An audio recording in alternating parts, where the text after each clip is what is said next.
کون کہتا ہے کہ دعائیں قبول نہیں ہوتی؟ ہوتی ہے۔ اپنے وقت پہ ہر دعا قبول ہوتی ہے۔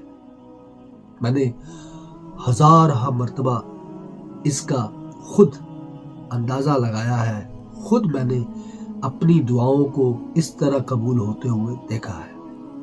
ہر دعا کے قبول ہونے کا ایک وقت ہے جو اللہ نے مقرر کر رکھا ہے۔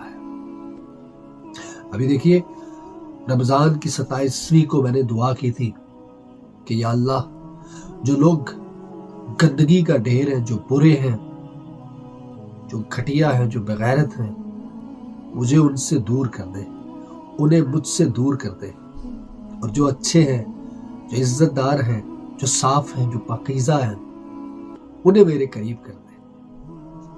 تو اللہ نے گندگی کے ڈھیر کو مجھ سے دور کر دیا، اور اللہ نے ہیرے عطا کر دیے، عزت دار رسپیکٹیبل لوگوں سے ملوا دیا۔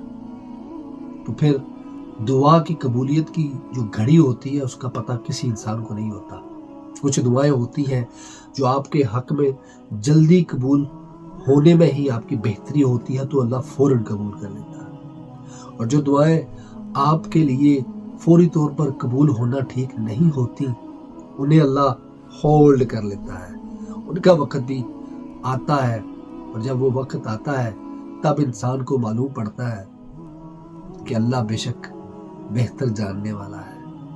تو دعاؤں پہ یقین رکھیے اور کرتے رہیے، وہ جمع ہوتی رہتی ہیں اور پھر ایک دن ضرور قبول ہوتی ہیں۔